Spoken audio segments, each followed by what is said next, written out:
Hi, my name is Chris Antes, a personal chef for the Chef for You to Have. I'm here in beautiful El Cajon, San Diego, California, at a shared commercial kitchen. Today I'd like to show you some ideas on how to cut up strawberries to put on your waffles. So I've got some wonderful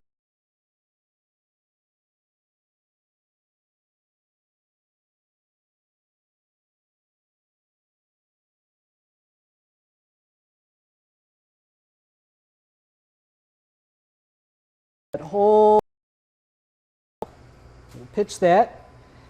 Then I like to just stand it up and cut it really thin.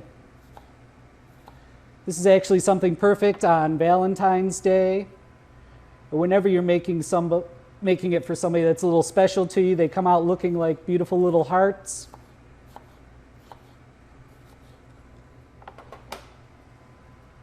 And then just sprinkle them over the waffles, and it becomes a great little way to have your breakfast with some strawberries on your waffles.